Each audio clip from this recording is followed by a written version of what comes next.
जन जागृति साक्षरता अभियान में आपका स्वागत है। पिछले सेशन में हमने स्टैटिक वेरिएबल्स की जानकारी ली थी। इस सेशन में आइए बात करते हैं एरे के बारे में। इससे पहले कि एरे को शुरू करें, मैं आपको कुछ एग्जाम्पल के द्वारा इम्पोर्टेंट जानकारी दे देता हूं। जैसे मान लीजिए हमें केवल एक वेरिएबल क्रिएट करना है PHP में, तो आप उसको x = 10 करके सिंपल कर सकते हैं। मान लीजिए आपको एक से अधिक जैसे 2, 3 या 4 वेरिएबल क्रिएट करने हैं, तो वो भी आप कर सकते हैं, जैसा मेरे पास दूसरी लाइन में है।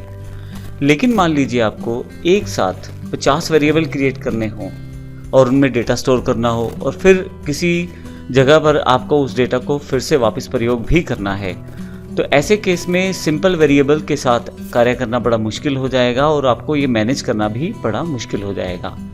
तो ऐसे केस में जहाँ पे आपको एक साथ काफ़ी सारे वेरिएबल्स की आवश्यकता रहती है डेटा को स्टोर करने के लिए, हम एरे को प्रयोग कर सकते हैं। एरे हमारे पास एक सोल्यूशन है इस प्रॉब्लम का, क्योंकि अभी तो मैं 50 वेरिएबल्स की बात कर रहा हूँ, हो सकता है 500 वेरिएबल्स भी हो जाए। तो ऐसे केस में एरे क्रिएट कर लेते हैं। इस वेरिएबल के साथ आप इन वैल्यूज़ को एक्सेस कर सकते हैं। आइए देखते हैं राइट हैंड साइड पे दिए गए एग्जाम्पल से। अगर आप यहाँ ऊपर की तरफ देखें, 10 के ऊपर मैंने 0 लिखा हुआ है, इसका मतलब ये इंडेक्स नंबर है 10 का। फिर 20 के ऊपर 1 लिखा हुआ है, इसका मतलब है कि 1 जो है वो 20 का इंडेक्स नंबर है। और फिर 30 के ऊपर लिखा हुआ है 2, इसका अर्थ ये है कि 2 जो है वो इंडेक्स नंबर है 30 का। अगर मैं यहाँ पे आपको दिखाऊं राइट हैंड साइड पे, तो अगर आपको इनमें से किसी की वैल्यू एक्सेस करनी है तो एरे ऑफ 0 लिखकर, क्योंकि हमने यहाँ पे अपने वेरिएबल का नाम ARR एरे के लिए प्रयोग किया है, जिसमें हमने इस एरे को साइन करवाया है, तो अब हम यहाँ पे ARR के साथ स्क्वायर ब्रैकेट्स में 0 लिखें अगर, तो हम यहाँ इस एरे की 0 वाले एलिमेंट की वैल्यू एक्सेस कर सकते हैं, यानी कि 10। और अगर 1 लिख दूँ यहाँ पे तो 20, और अगर 2 लिख दूँ तो 30 मैं एक्सेस कर सकता हूँ। तो इस तरह से एरे से आप एक साथ काफ़ी सारे वेरिएबल बना सकते हैं और फिर इनको एक्सेस कर सकते हैं। अगर एरे की बात करें तो हमारे पास PHP में 3 मुख्य तरह के एरे आप क्रिएट कर सकते हैं। सबसे पहले न्यूमेरिक एरे, जो सिंपल एरे है, जैसे अभी जो हमने एग्जांपल लिया है वो है एक न्यूमेरिक एरे का था। उसमें एक सिंपल न्यूमेरिक इंडेक्स क्रिएट हो जाता है। जैसे यहाँ पे देखें 10 का इंडेक्स 0 है, 20 का इंडेक्स 1 है और 30 का 2 है। अब इन 0, 1, 2 को एक्सेस करके मैं 10, 20, 30 को प्रयोग कर सकता हूँ, यानी कि इनकी वैल्यूज़ को प्रयोग कर सकता हूँ। इसके अलावा हमारे पास एसोसिएटिव एरे रहते हैं। एसोसिएटिव एरे में हमारे पास स्ट्रिंग इंडेक्स की तरह और वैल्यू की तरह कार्य करती है।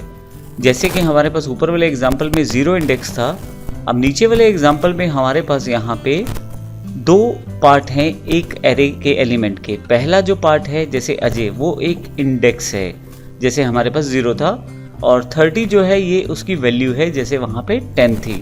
0 की वैल्यू ऊपर के वाले एरे में 10 थी, यहाँ पे 30 है, और ऊपर वाला इंडेक्स जो था 0 था, यहाँ पे इंडेक्स ही अजय है।